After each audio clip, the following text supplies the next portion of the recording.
Pumanaw na ang batikang broadcaster na si Mike Enriquez ngayong Martes ika-29 ng Agosto taong 2023. Siya ay 71. Ibinalita ang pagpanaw ng broadcaster sa kinabibilangan niyang primetime news program sa GMA7 News ang 24 na oras, ngayong gabi. Mismong ang kasamahan ni Mike na si Mel Chanco ang nagkumpirma ng pagkamatay ni Mike. Kasunod nito ay nagbigay-pugay ang GMA Integrated News sa mahigit 5 dekadang serbisyo ni Mike sa larangan ng broadcasting. Bukod sa kanyang distinct na boses, lalong nakilala si Mike dahil sa kanyang mga linyang, "Excuse me po," kapag nauubo siya sa kalagitnaan ng kanyang pagbalita at, "Hindi namin kayo tatantanan." Naulila ni Mike ang kanyang asawa na si Elizabeth, "Baby, yamping." Bago pa man maglabas ng opisyal na pahayag tungkol sa pagpanaw ni Mike ay nagkaroon na ng agam-agam ang netizens dahil sa cryptic Instagram post ng kasamahan nito sa GMA Integrated News na si Arnold Clavia. Nitong Martes ng hapon ay nagpost si Arnold ng isang larawan na kulay itim ang background at sa ilalim na bahagi nito ay ang imahe ng nakasinding kandila. Walang inilagay na caption dito si Arnold. Limitado lamang ang maaaring magkomento rito. Ngunit kapansin-pansing karamihan ng mga nagkomento ng sad emojis ay mula rin sa GMA Integrated News gaya ni Nelson Canlas, Oscar Oida, Cathy San Gabriel, Connie Sison, at ang aktres at unang hirit co-host na si Shira Diaz. Nagsimula ang broadcasting career ni Mike Enriquez bilang staff announcer sa Manila Broadcasting Company, MBC, noong 1969.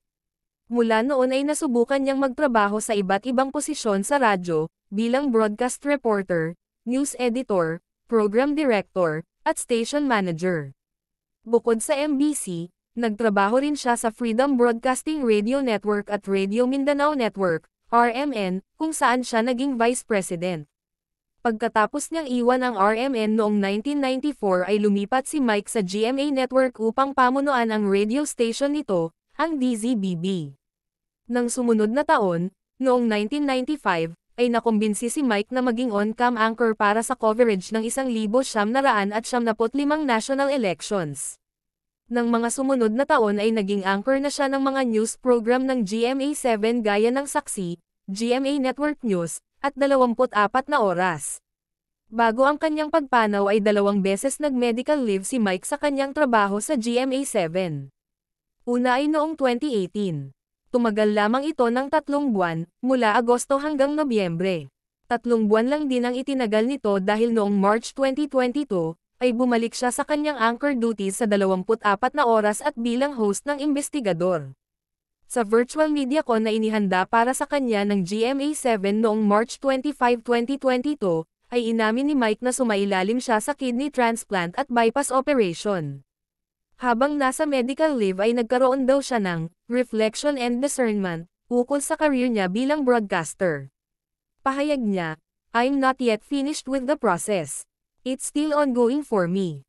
It's about my future, my career, my life. I promised myself at the start of my surgery and my isolation, I would spend the time really taking a serious look at my life, at my career. Ano bang gusto ko talagang mangyari sa buhay ko? Is it time to turn off the microphone? Is it time to not to turn off the microphone completely, but to lessen the work?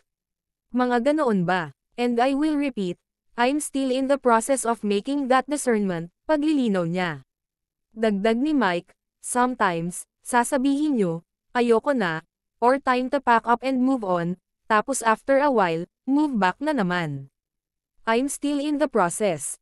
Kung mga ka-cheka anong masasabi nyo tungkol dito mag-comment lang sa baba and don't forget to subscribe.